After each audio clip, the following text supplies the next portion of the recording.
Good afternoon. It's a great pleasure to introduce my very good friend, Dr. Pfaffenbichler.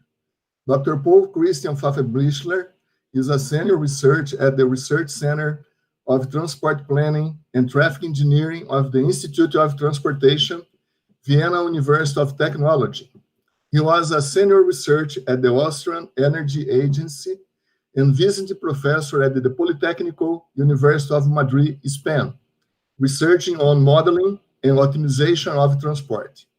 His areas of expertise include integrated land use and transport modeling, dynamic modeling, system dynamics, mode choice modeling, car fleet modeling, propulsion technologies, electric mobility, assessment methods, cycle planning, and transport safety. So thank you, Paul, for your availability in sharing part of your recent research works with us. I will back up you with the help of two of my PhD students, Roswell and Anthony, who will take care of the messages received in the chat. Everybody, enjoy the lecture of Dr. Paul Pfaffenbichler.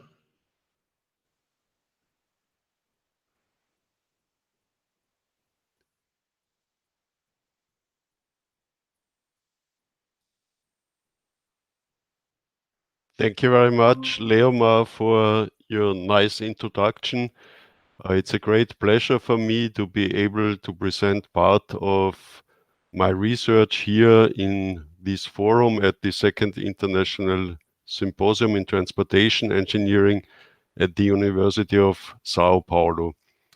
My talk today will be about mobility in metropolitan and peripheral regions, an educational simulation game. The project was called System Check. While Leomar already was talking about some cornerstones of my professional career, I would like to add some more details. I started 1984 with studying for a master's degree in mechanical engineering at the University of Technology in Vienna. If you have a look at the years, you will see that it took me 21 years to finish my master's degree, so I was not one of the fastest students. It took really some time. I was working in parallel in a home for mentally and physically disabled people during that time. I was working as a professional musician and finally as a waiter in a restaurant. For quite a long time, I had some problems identifying myself as a technician. I was always very much interested also in human sciences and things which go beyond technology. And finally, I found the right way to proceed my career in a satisfying way in transport planning and mobility planning. Transport planning and mobility planning is not only about technology, not only about techniques, but also about the human being, about psychology, about health, about nearly everything which is related to human beings. After finishing my master's degree, I was working self-employed as a technical draftsman. I was working for clients like Movicam, which was at that time one of 3 companies producing cameras for Hollywood movies. And I was also working for Schrack Aerospace Technology. In 1997, I got the chance to start working at Vienna University of Technology at the institute where I wrote my master's thesis in the framework of European Union funded research projects.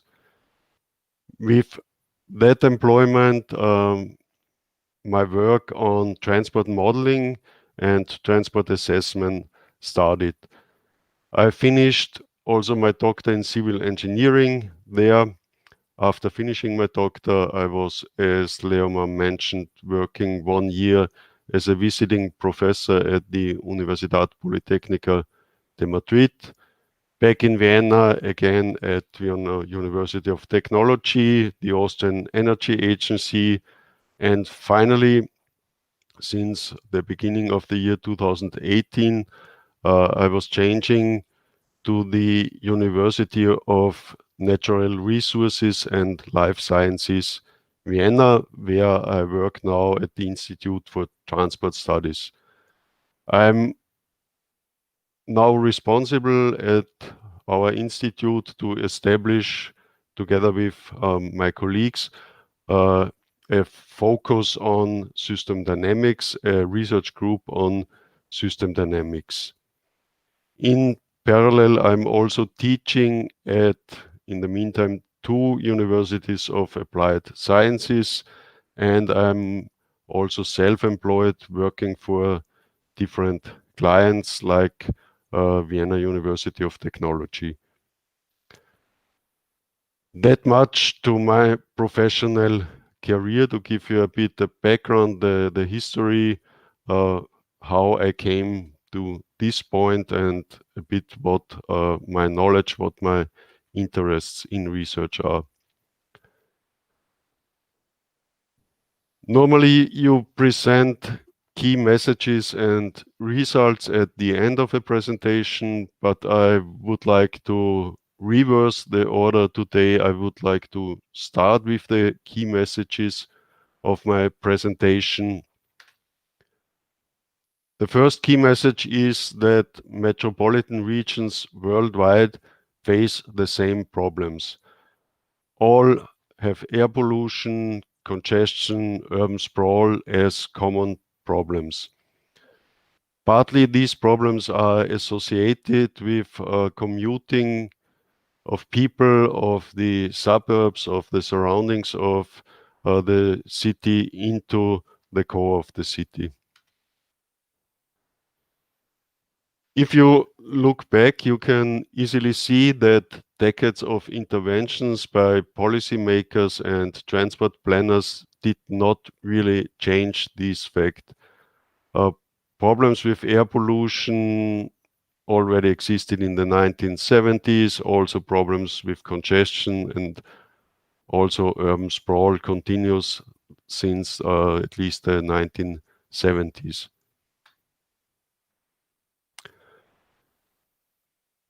I've already mentioned that I'm responsible for establishing a research group on system dynamics in transport at our institute.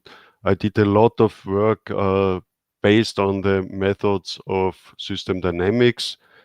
And if you use these methods, they reveal that one of the main causes for the problems which could not be solved is a lack of understanding of the complex interactions between the urban, the peri-urban, and the peripheral regions in a metropolitan area.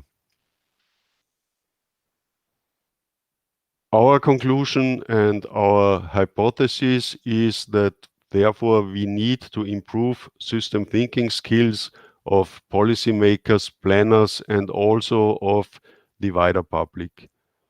The wider public is voting for the policymakers, voting politicians, and they also should be informed and have at least some system thinking skills. We also think that for a real change, it is necessary to start to teach these skills already very early, already in primary education. And educational games and simulations are, in our opinion, a powerful tool to improve these needed skills in system thinking. But that was all positive so far, but one of the conclusions from our project System Check is that it's not all that easy. A lot of effort is needed to produce the adequate simulation tools and to make them really user-friendly to allow school children, students to improve their system thinking skills. But we do not give up on this topic. We hope for the wisdom of crowds and are actively looking for cooperations in the area of developing educational games, mainly, of course, in the domain of mobility and transport planning, as this is our core field of research and teaching. And I also would like to invite all of you, all the audience, to cooperate with us and to provide us with input. The first step can be the discussion after I finished my presentation today. Now to the topic of mobility in metropolitan and peripheral regions. One of the problems is congestion. In system dynamics, you follow a certain methodology. You can observe events in reality.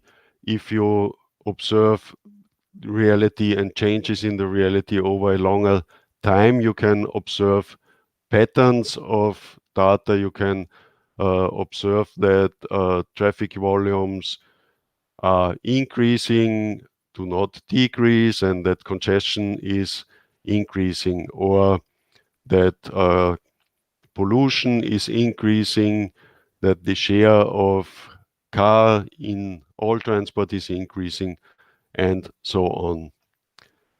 The basic principle in system dynamics is that the structure of a system defines its behavior, and if you can define the structure of a system, you can replicate the observed patterns.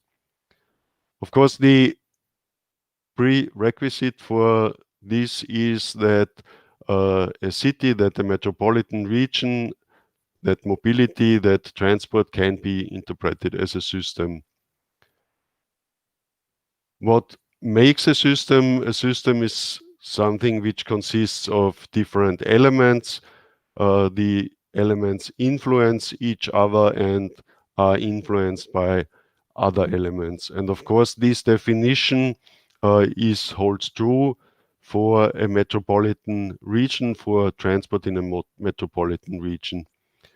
A metropolitan region consists of housing, of people living in the housing, of transport infrastructure connecting buildings, of the vehicles using these transport infrastructure, the people using the transport supply, and between all these elements there are certain interrelations. So we can interpret a metropolitan and a peripheral region as a system, and therefore we can use the qualitative and the quantitative methods of system dynamics to analyze the system, to replicate the behavior of the system, to replicate the patterns which we observe in certain data, and we can run simulations, and we can modify certain parameters and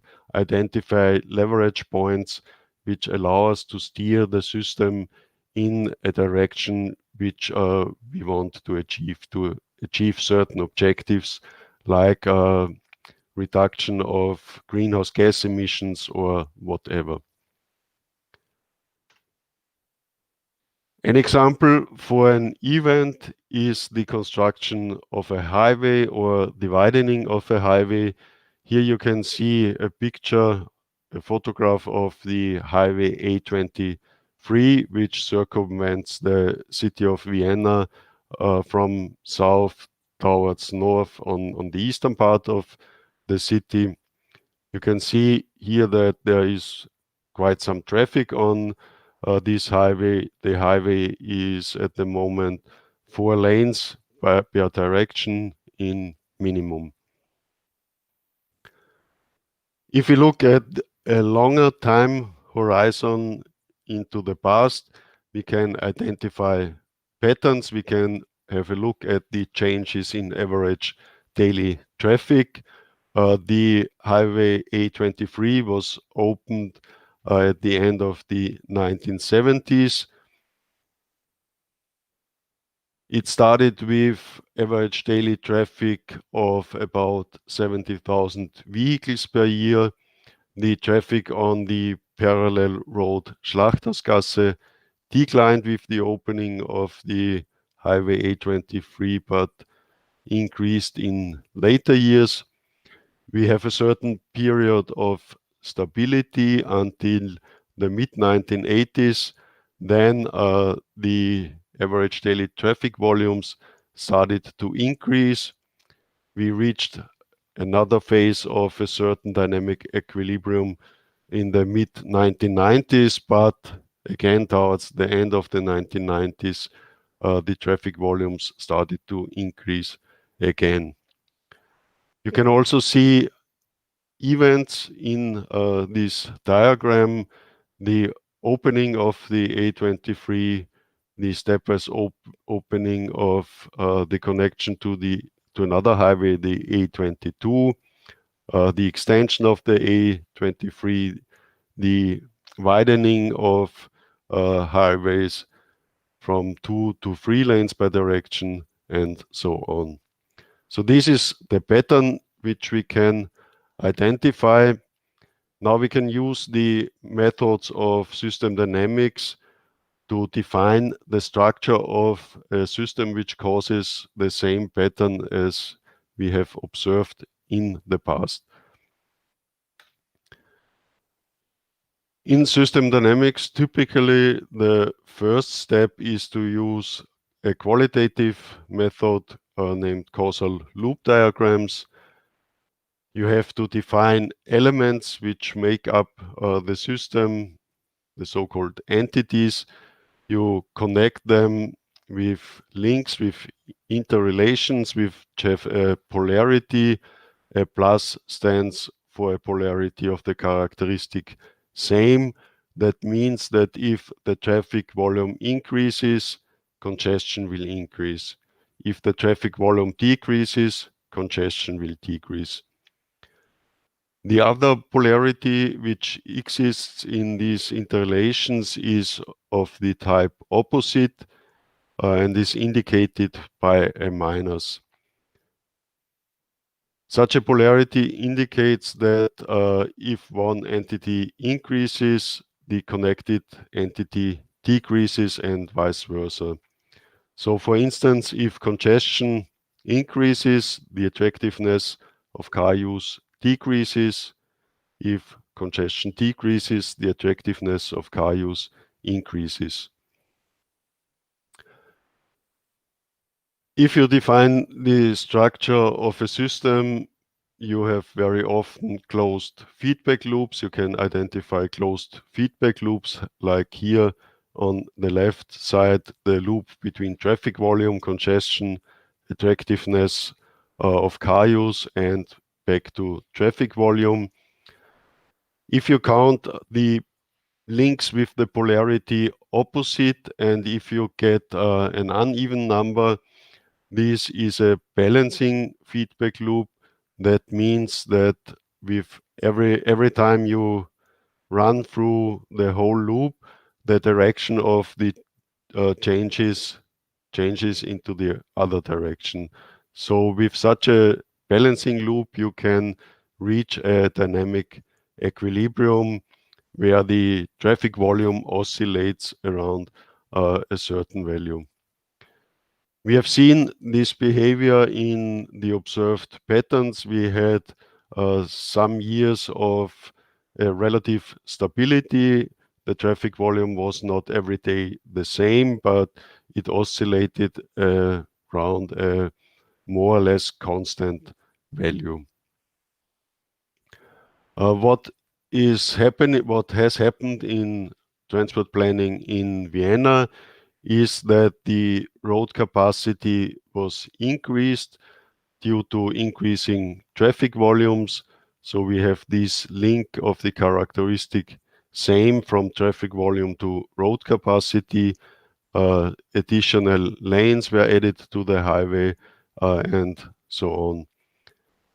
You can see here two parallel lines over the arrow over the link. This indicates a time delay. Of course, it takes a certain time to plan infrastructure investments, to realize, to build this infrastructure.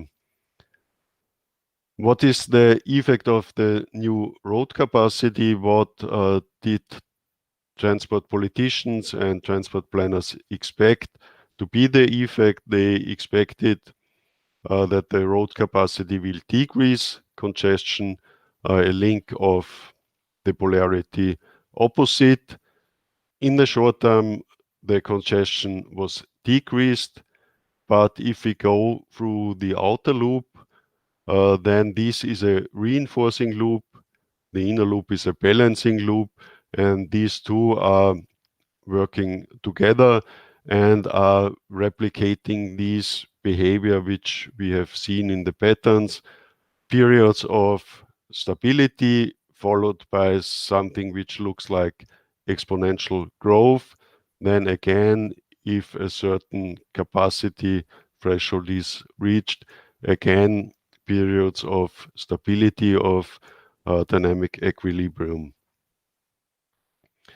So with this structure of the system, we can explain the pattern which we have observed here on the highway A23 in Vienna.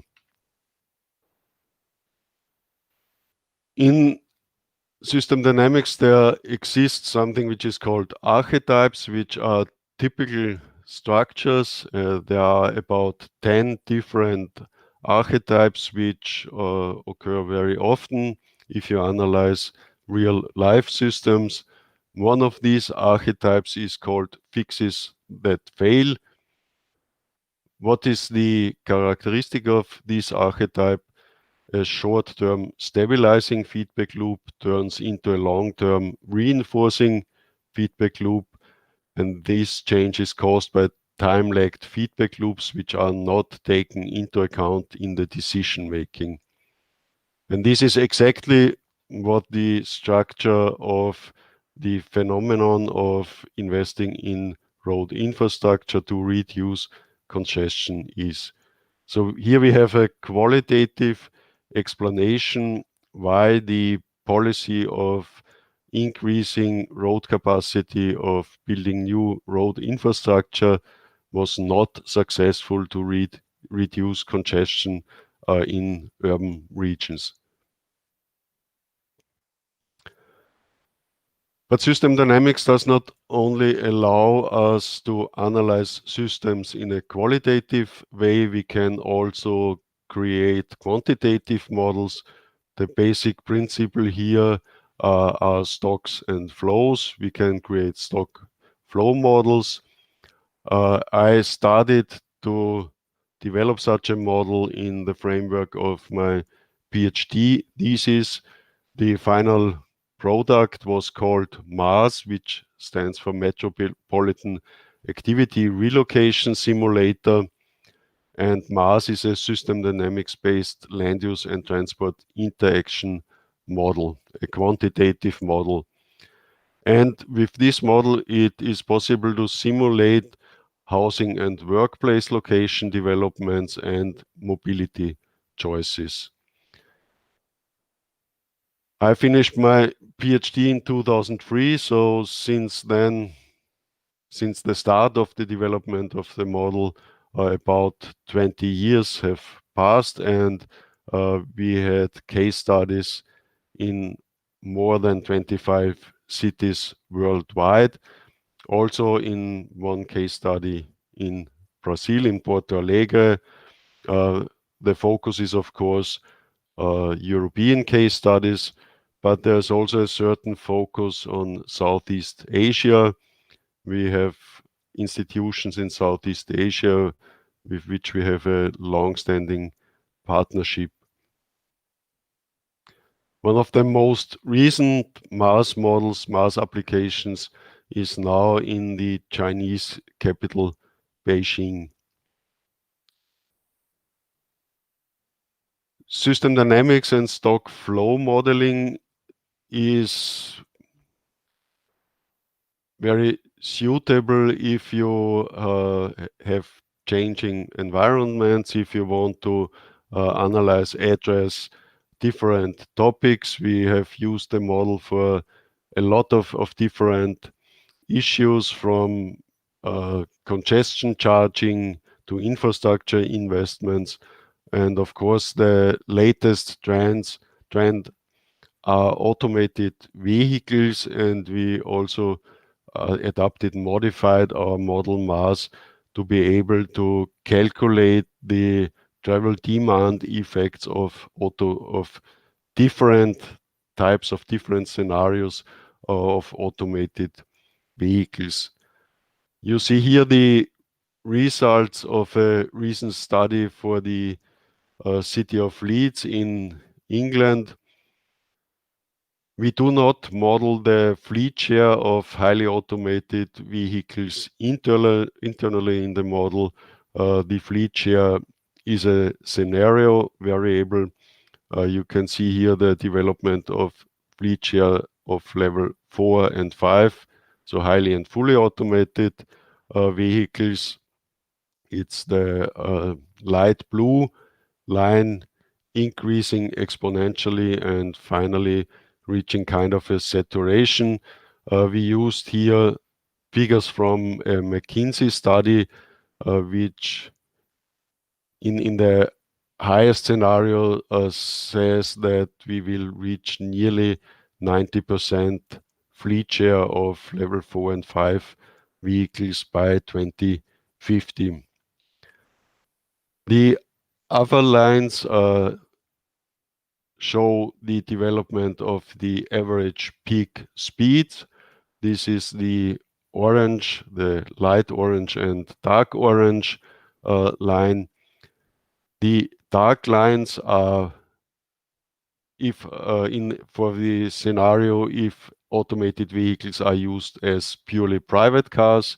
The lighter lines show the effect if automated vehicles are used mainly in shared cars as automated taxis, as automated Uber cars.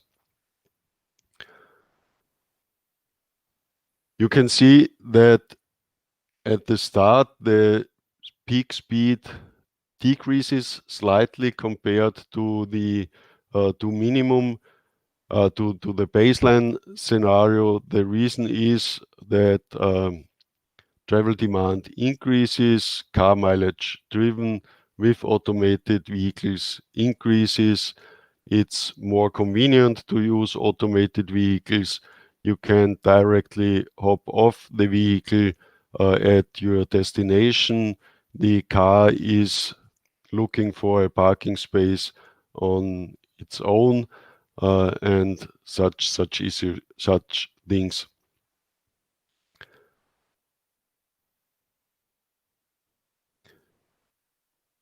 Later on, with higher shares of automated cars, peak speed slightly increases, but in later years, with the further increase in car mileage driven, decreases again slightly.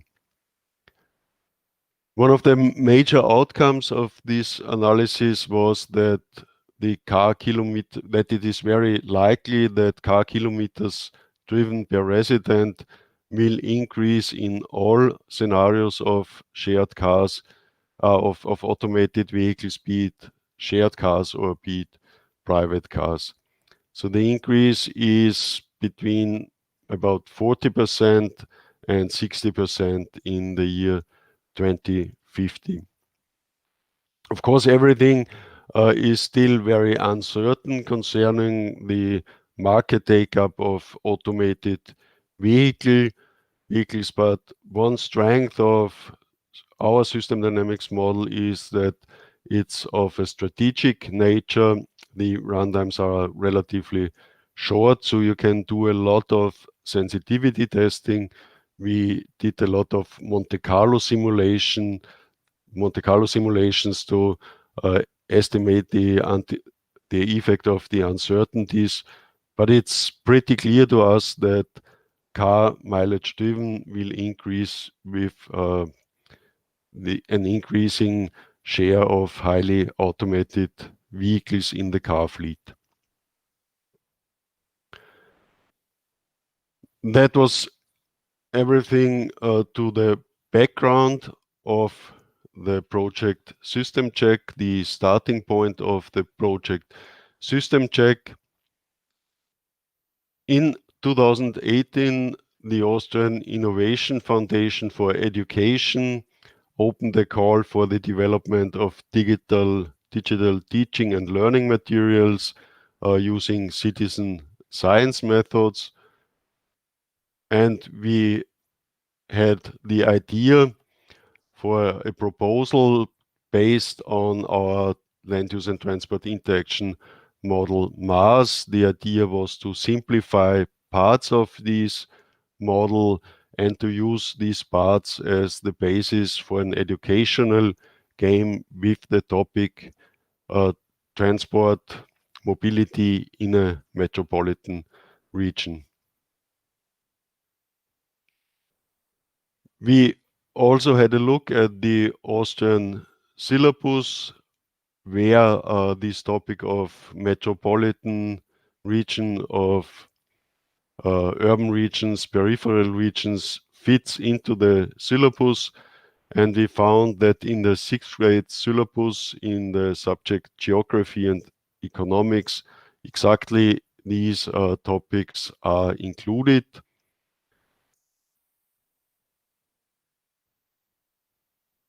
We applied for funding and we got finally funded. Unfortunately, the funds were not very high, were relatively limited. The main target group of the proposed educational game are 6th graders, their teachers, and also the classes. In accordance with the citizen science approach, we planned 2 phases of in-class workshops with feedback as well from the students as from the teachers.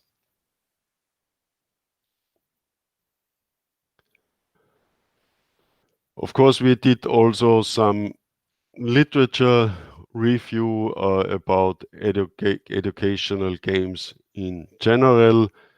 Educational games promote the development of cognitive, spatial, and motor skills and can be used to teach facts, for instance, knowledge, retrieval, memorization, retention of knowledge, but also principles, for instance, cause-effect relationships and complex problem solving. Especially the latter 2 points fit perfectly with the method of system dynamics and system thinking. How did we design our game? In System Check, the player slips into the role of a child, which goes through the different stages of the education system of profession, career, until reaching adulthood. We used this type of graphics. We start with preschool children. The players can choose between being a girl or between being a boy, and they are guided through different phases of their life until reaching adulthood, going to school, going to high school, studying in a larger city, starting a professional career, forming a family, and finally going for being mayor being elected as a mayor. In each of these stages, the player has to solve different tasks related to mobility and the characteristics of urban and peripheral regions to collect points and to get to the next stage.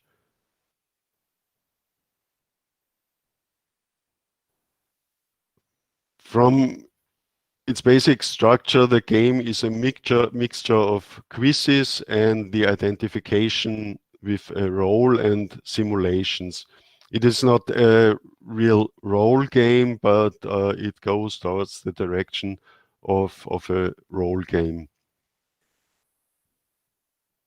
And in the final stage, if the player was elected to be mayor of a small town, a small city, the simulation tools, the models should be used to solve transport problems, to find the best solutions, how to tackle transport problems in the city.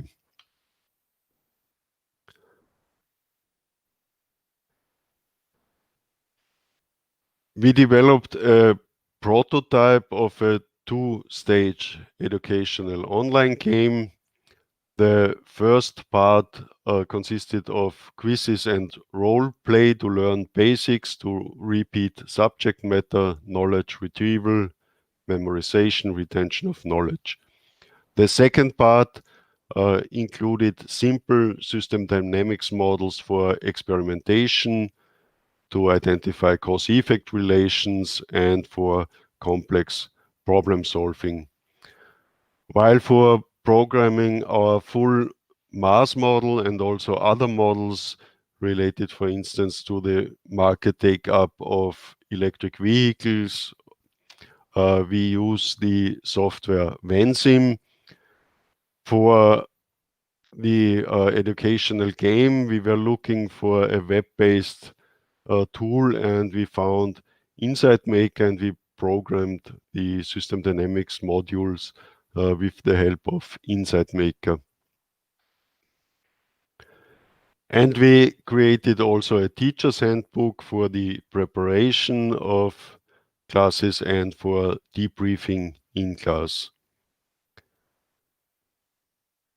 As already mentioned, we had to follow a citizen science approach, and we planned interactive workshops in schools. We succeeded to test part 1 in 4 different schools in 3 schools with 4 different classes in the classroom to get directly personal feedback from the students as well as from the teaching staff. The feedback concerning this first part was very positive, and we have taken into account the feedback in the development of part 2 of the game. Unfortunately, as everyone knows, due to COVID-19, the testing of part 2 in classrooms was halted, and we could not really proceed as we planned. And in my opinion, the final quality of the educational game did suffer a bit from the fact that we could not do real testing with personal contact to the students. We did some testing online with feedback questionnaires, but it's in my opinion not the same as testing it in the classroom together with the students in person. How does the whole thing look like? The part 1, quizzes and identification with a role. Here is a screenshot of the start of the level Big City Life. The role now is to be a young adult which finished his or her studies and is seeking work in a big city, is working then in a big city. You always have these pictures who illustrate the situation, who illustrate what is the content of the level, and there is always a text explaining the level, explaining what the role in this level is and how you should try to see and interpret the world. This is a screenshot of a quiz question. We followed as close as possible the official curriculum, for the official syllabus. Here, for instance, the question, what are the reasons why companies often settle in big cities? It was nearly all the questions are multiple choice questions. If you mark all the correct answers, you get 10 points. If you do not mark all the correct answers, you have a chance for a second try, and if you are correct in the second try, you get half the points. So this first part is more about memorization, about testing what pupils already have learned about the topic of metropolitan regions in their geography classes. We collected feedback with a very simple questionnaire in the classes, but we did also a discussion around the feedback round where the school children were invited to tell us their opinion about the game in their own words. The questionnaire was very simple with 2 smileys for very good to 2 smileys to not loving smileys for very bad. We asked for the quality of the illustrations, the total impression, of course, of the game, how difficult it was to play the game, how exciting it was, if the students would like to play it again, and what do they think was the learning effect. The overall evaluation is very good. Nearly 90% of the students rated the overall impression of the game as very good or good. The difficulty was quite balanced. It was not seen as too difficult, but also not seen as too easy. Also, all the other elements, the rating is quite high. We got response from 91 students, so it's quite a good number of responses, I would say. Now to the more challenging second part, the simple system dynamics models for experimentation. Unfortunately, it was not that easy to integrate the Insight Maker models seamlessly into the rest of the game. In this experimentation part, there's always a text explaining a problem. Then you have this representation of the model in Insight Maker, which we tried to make as self-explaining and as illustrative as possible. But finally, it turned out that it was from many students, but also for adult people, it was a bit too difficult to switch back and forth, and you needed to remember the results, the numbers from the experimentation model of your solution to be put into the model. So it was not really user-friendly, but I think part of the problem was also that we only did online testing. We could not brief the students, we could not brief the users about how to use these experimentation models. So the overall evaluation of the simulation models was by far not as good as for the first part. The ones who played only the quiz, you can see this in the diagram on the left side, evaluated the overall rating better, statistically significant better than the person group who played the quiz part as well as the simulation model part. Both samples are about, more or less the same size, slightly above 100. So in total we got 229 responses. We also asked for the difficulty to play the game, and the ones who played both parts evaluated the difficulty of the quiz part quite balanced, but on the right side of the diagram you see a lot of red and orange, which means that 70% of the respondents thought that the model is much too difficult or too difficult. A quarter of the respondents thought it's much too difficult. So there's definitely a lot of things we could, which we should, which we must improve in our simulation part of the educational game.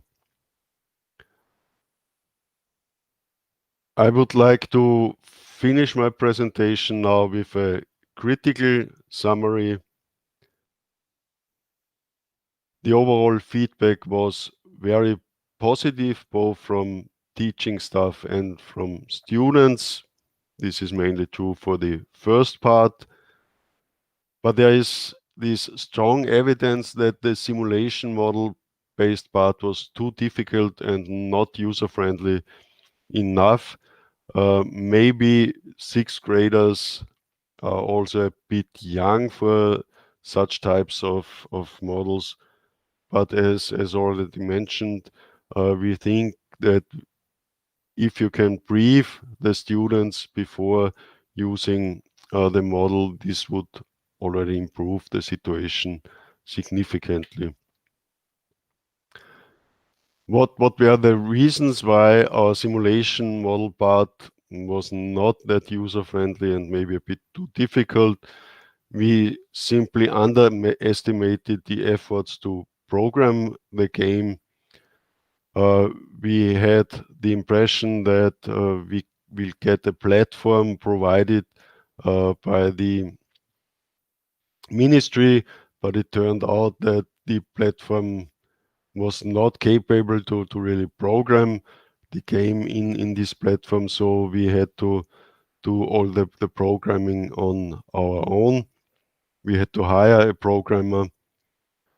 We had to shift resources, and we did not have that much resources in the end to design the simulation model.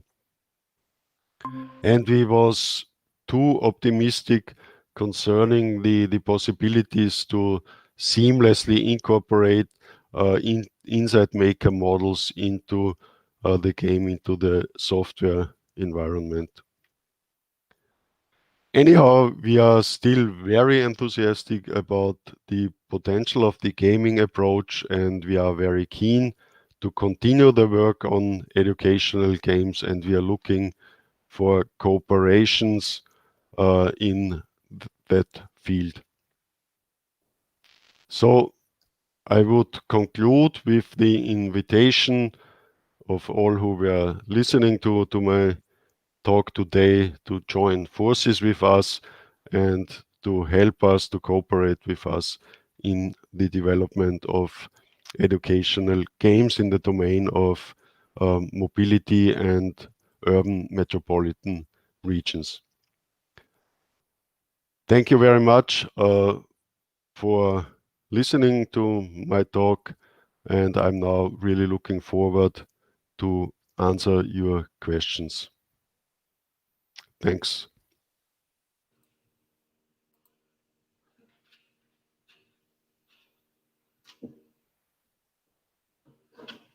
Okay. Thank you very much, Paul, for your very nice presentation, which was preceded by a short exposition of your rich life history that is very related to the topics you research. So it was a very good inspiration to our students. Now we will move on to the questions of the audience. Roswell is picking up the questions, and I remember it can also be comments. So let's start. Let's wait a little bit to receive the questions and the comments.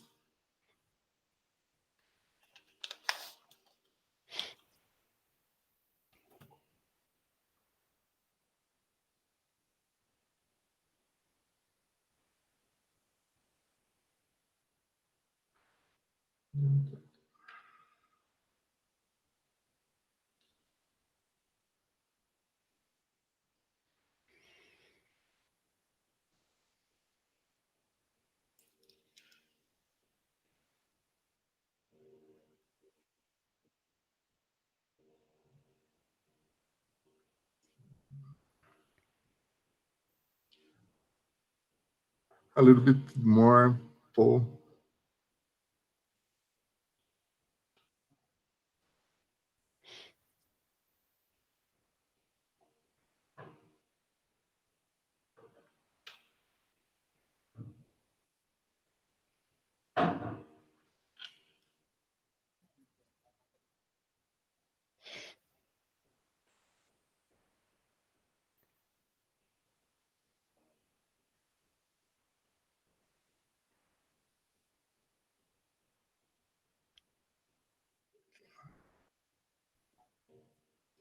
No, I'm waiting for the questions at the chat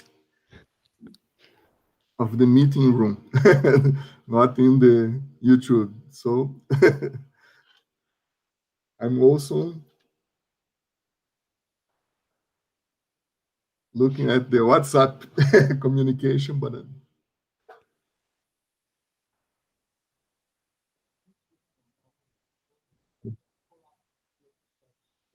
I'm talking to the director of the presentation, Mr. Carlos. So I have a question from Eric Tokuda. Why did you choose this topic, mobility in metropolitan and peripheral regions, to tackle the problem of evaluating the learning of system thinking? The reason is quite simple. We had the model Mars available, so we had a simulation model for this topic already available, and we thought it might be a good idea to try to simplify this model and to use it in the framework of an educational game. So it were really pragmatic reasons, and it's part of the geography syllabus, so for us everything fitted quite well together in the call of in this Austrian national call. Okay, Paul. Ellen Miranda asked, have you ever considered using this strategy, using a friendly game to capture perceptions about transportation modes? Yes, this is a very good question. Indeed, we were thinking about this issue. I think our colleague Simon Shepard from the University of Leeds did the most in this direction, but so far we did not manage to really design a game with which we can capture perceptions about transport modes. But we always had this in mind that it might be a good way, a good opportunity to collect data about the perceptions of people concerning mobility. And we recently found an article in the System Dynamics Review written by a colleague from Austria, from Salzburg.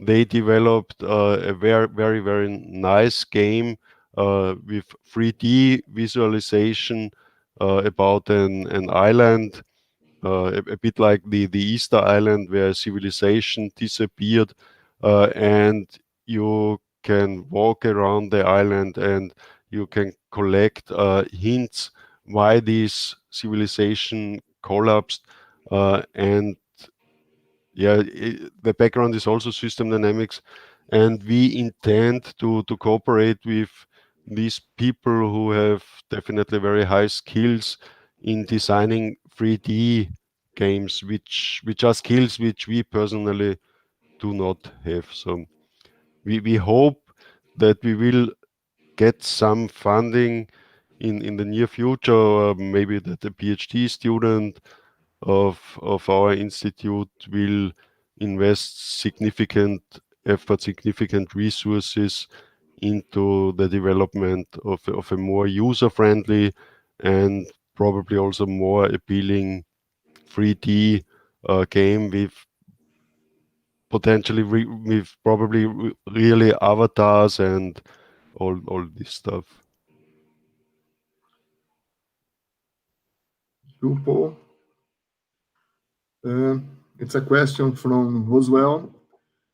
Do you intend to evaluate the impact of the game using treatment and control groups, for example? Yes, we Statistical question. our colleague Lukas Hartwig intended to do such a thing, but I mentioned it in my presentation that the funding was not very high, so we definitely ran out of resources. So that is something which we have to postpone for other projects. Okay.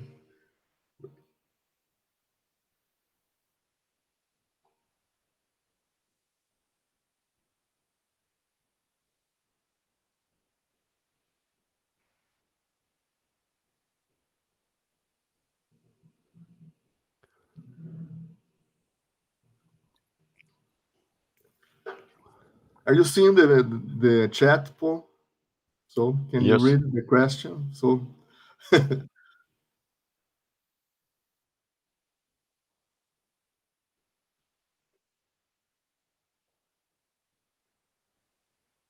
Now it came through.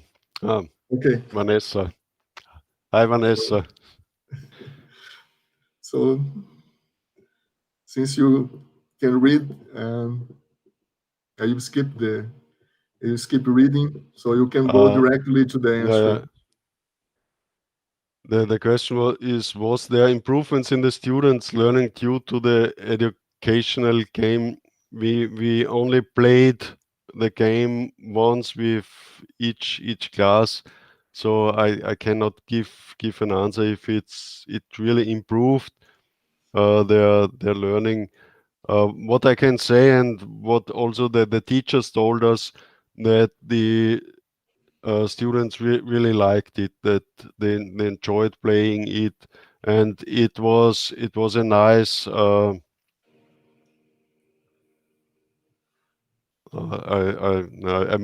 I miss the English words now.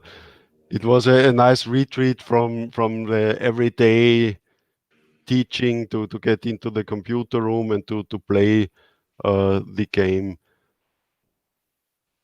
So I think they profited from it, but I have no empirical numbers which can prove that their learning really improved due to the game.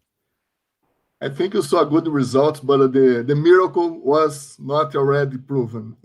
No. It's waiting some there's investigation another from Vatican.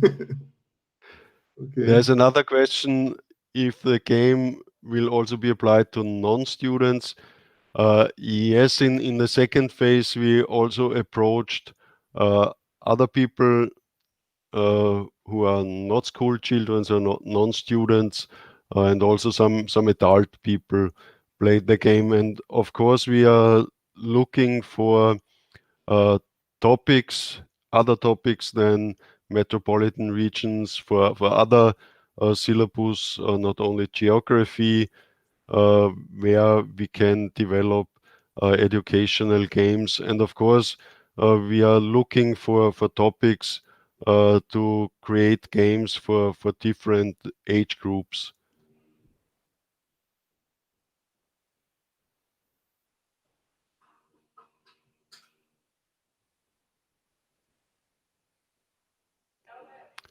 Simone asks the question about the transferability, if it's possible to apply the game in Brazil. In principle, it's possible as long as the audience is speaking German. The game at the moment is in German. I just translated some screenshots for the presentation. So at the moment, concerning the transferability to other countries, definitely the language problem is the greatest obstacle. There are some cities in Santa Catarina state where the people speak German. So it's I know a good opportunity. There is a German-speaking minority in Brazil. So. Okay, but I'm in Santa Catarina state. But of course, we are open if someone, if a master student, a PhD student wants to translate the game, we can provide the student with the game, and would be a great thing for us. You have expectation to try it in European countries in the near future? Yes, we have plans to do so, but as always, it depends very much on funding opportunities. We have some resources to dedicate our working time to topics which are not funded, but they are very, very limited. So we are looking for research funding, and if we get research funding, we want to continue the work.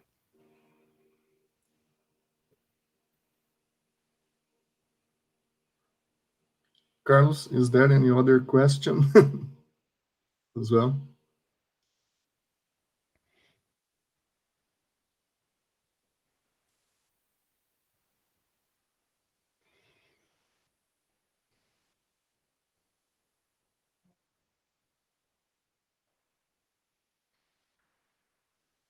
Okay, I think Roswell said that Simone's was the last comment. And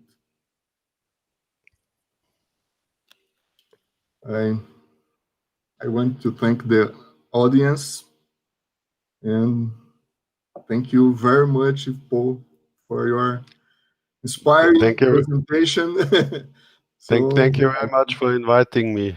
It was a real pleasure. So it's a great pleasure, and it's really important as a way to improve the partnership. So thank you very much, and until the next opportunity. Yeah. Okay. I hope to have you down here in person. So yeah, let's have a look. I hope to have you here in Vienna in person. Okay. So the football is waiting for us in Vienna and in São Carlos. Thank you very much, Paul. Thank you. Thank you very much. And bye. Bye.